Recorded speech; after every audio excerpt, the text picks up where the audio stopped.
Olá, meu nome é Nayara e este é mais um Ordem do Dia. Quem fala melhor? Ordem do dia. E o tema de hoje é Socorro aos Estados. A Câmara aprovou nesta segunda-feira um projeto de socorro financeiro aos estados e municípios. Segundo a proposta, a União deve compensar as perdas de arrecadação com impostos estaduais e municipais. Esse projeto é uma alternativa ao Plano Mansueto, sobre o qual não houve acordo na Câmara, e deve custar cerca de 89,6 bilhões de reais à União. O texto será apreciado pelo Senado e, se aprovado, ainda precisa da sanção do presidente Jair Bolsonaro. Dessa vez, os cientistas políticos Jorge Misael e Gustavo Tavares, da Meta Política, vão explicar os impactos e a articulação política em torno dessa proposta. Para entender melhor o projeto, Gustavo, que tipo de ajuda aos estados e municípios ele propõe? Olá, Nayara. Bem, o PLP 149 de 2019, aprovado na segunda-feira, é o texto substitutivo apresentado pelo relator do conhecido Plano Mansueto, o deputado Pedro Paulo, do DEM do Rio de Janeiro.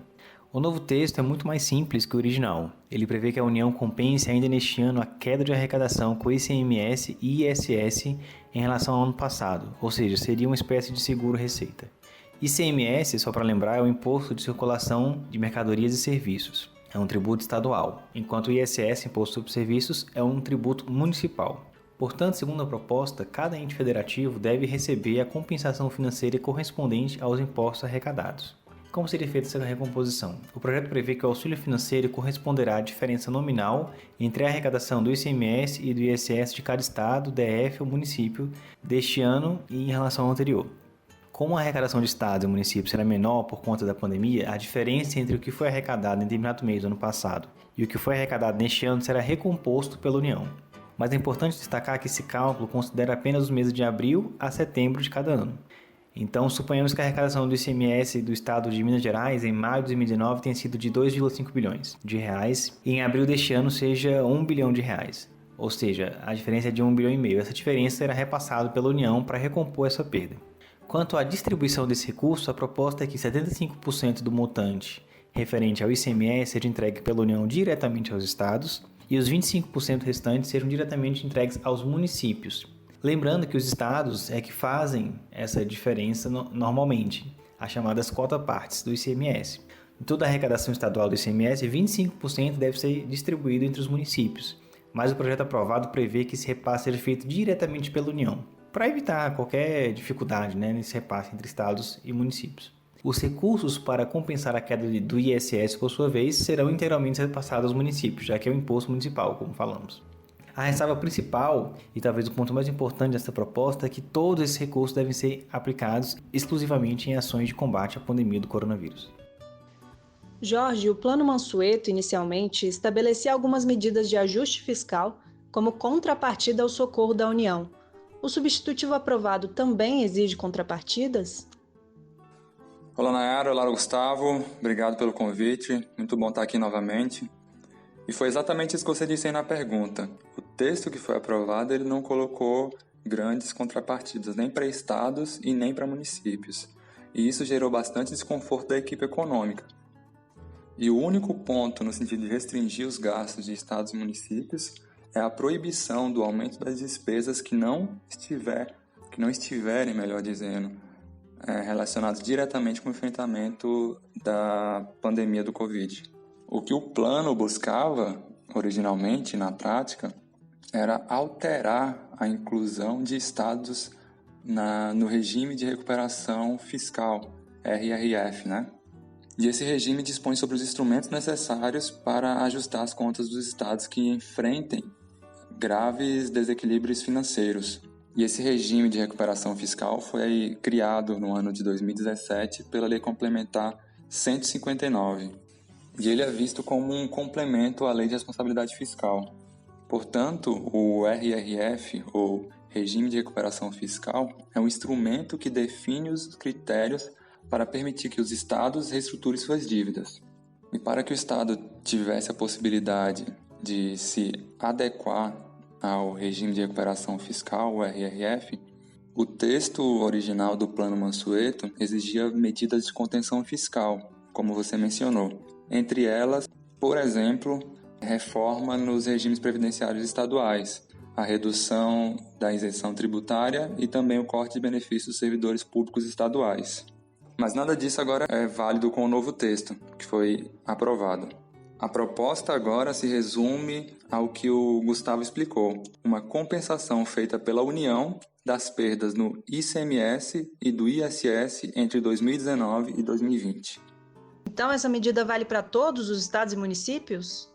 Sim, exatamente, Nayara. Entende-se, por enquanto, que não há requisitos para os estados e municípios receberem essa recomposição financeira. Logo, a medida valeria para todos os entes federados.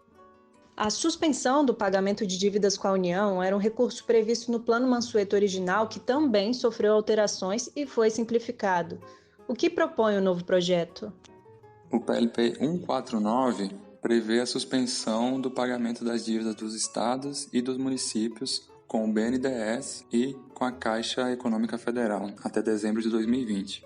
Nesse aspecto, o Plano Mansueto original também era bem mais abrangente, pois ele instituía um programa de negociação de dívida dos estados nos termos do regime de recuperação fiscal que eu expliquei há pouco. Porém, reforçando, tudo isso ficou de fora da nova proposta. Gustavo, o Jorge mencionou o desconforto do governo federal em relação a essa proposta. A equipe econômica do Bolsonaro chegou a dizer que a medida é uma bomba fiscal nas contas da União. Como a base governista se posicionou na Câmara e está atuando agora para alterar o texto no Senado? De fato, essa votação foi uma derrota significativa para o governo, além de bastante expressiva, já que 431 deputados votaram a favor e apenas 70 votaram contra o projeto. O governo foi o único bloco a orientar o voto não, demonstrando que o acordo foi amplo, com todos os partidos e sem o apoio do governo, que tentou durante todo o final de semana passado mudar o texto, mas não conseguiu convencer os parlamentares. O líder do governo na Câmara, o deputado Major Vitor Hugo, do PSL de Goiás, declarou que o Planalto não queria vincular a ajudas aos estados e municípios à queda na arrecadação com ICMS e ISS. O ministro Paulo Guedes afirmou que a recomposição integral desses impostos seria um cheque em branco para os estados mais ricos, mostrando a preocupação da equipe econômica com o impacto dessa medida. Agora, a articulação para alterar o texto no Senado deve buscar restringir a proposta, por exemplo, determinando novos critérios para a distribuição dos recursos. Pelo menos é isso que indica a liderança do governo na Câmara. Para o Major Vitor Hugo, a distribuição tem que levar em conta as taxas de contaminação de coronavírus em cada localidade, já que os recursos serão utilizados diretamente em ações de enfrentamento à doença. E se o Planalto não conseguir grandes mudanças no Senado, é provável que o presidente Bolsonaro vete o projeto?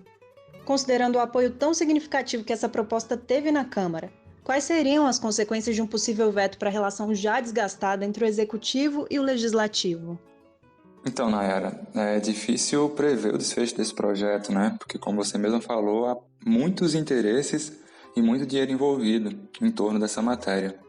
Inclusive, sobre isso, vários aliados do governo começaram a chamar a proposta ao longo da tramitação na Câmara de Mansueto, justamente porque só estava previsto auxílio da União, sem nenhum tipo de contrapartida pelos estados. E nisso, o próprio ministro Paulo Guedes disse que vai trabalhar junto aos senadores para modificar o texto. Ele chegou a falar em alguns momentos que o Senado deveria salvar a República. E a possibilidade de veto pelo presidente da República é real, já que o próprio líder do governo na Câmara chegou a alertar dessa possibilidade caso o Senado não apresente novas alterações ao texto que foi aprovado inicialmente pela Câmara. E pensando na possibilidade de veto, o Congresso Nacional teria que avaliar se derrubaria ou se manteria o veto imposto pelo presidente da República. Porém, reforço que é muito cedo, muito prematuro trazer esse tipo de debate, porque o Senado ainda nem apreciou a matéria. Então a gente tem que esperar um pouco mais para saber que tipo de disposição tem o Senado em aprovar mudanças da matéria ou não, para depois pensar na possibilidade de veto e também apreciação do veto pelo Congresso Nacional. Pois é, Nayara, ainda nessa linha da atuação do governo, é preciso lembrar que desde a semana passada o Rodrigo Maia tem acusado o Planalto de ser contra o projeto porque beneficiaria os dois maiores estados do Sudeste, Rio de Janeiro e São Paulo. E como todos sabem, os governadores desses estados são os maiores opositores do presidente da República desde que começou essa crise.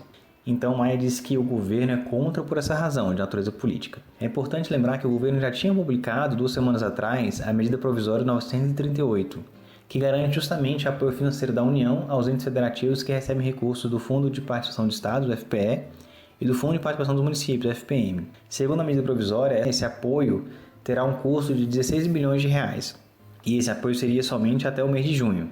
É importante lembrar também que essa MP 938, assim como o Plano Mansueto, não possui contrapartidas. A questão é que os principais beneficiários da MP 938 são os estados Norte e Nordeste, que são os que detêm maior participação do Fundo de Participação de Estados, da DFPE.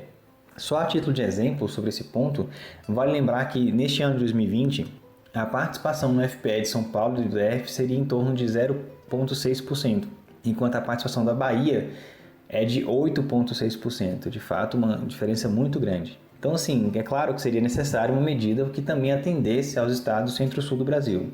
Então, o governo federal realmente vai ter que se movimentar nos próximos dias, tanto para alterar o projeto no Senado, quanto para convencer os deputados a aceitarem essas alterações, porque a Câmara detém a última palavra sobre as mudanças que o Senado venha a fazer eventualmente.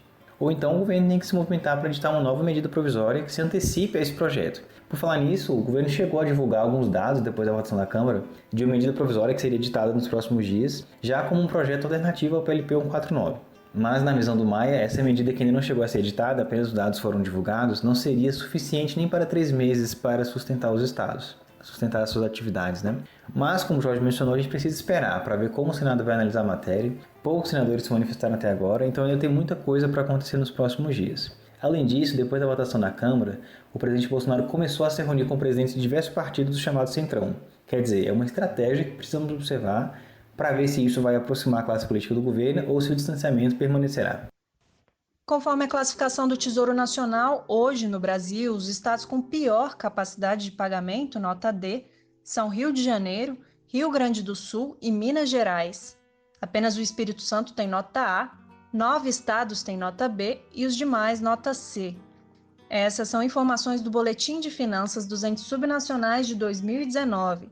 De acordo com o documento, o crescimento do déficit previdenciário da maioria dos estados em relação ao ano anterior é consequência dos regimes de previdência estaduais, que o Tesouro classifica como insustentáveis. O presidente da Câmara, deputado Rodrigo Maia, afirmou em seu Twitter que o projeto votado no lugar do Plano Mansueto pretende solucionar a situação fiscal dos estados no curto prazo. Alguns deles, segundo Maia, podem perder até 35% em arrecadação e, portanto, podem ficar sem recursos para pagar salários. Do impacto total previsto, de 89,6 bilhões de reais, a maior parte, 80 bilhões, deve ser destinada à recomposição do ICMS e do ISS, e os 9,6 bilhões restantes devem ser gastos com a suspensão de dívidas com os bancos públicos.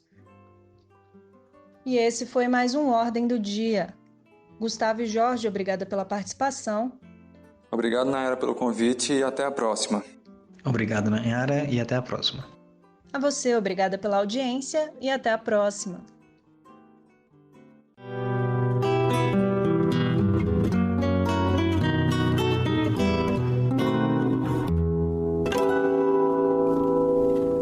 Com os meus agradecimentos, está encerrada a sessão.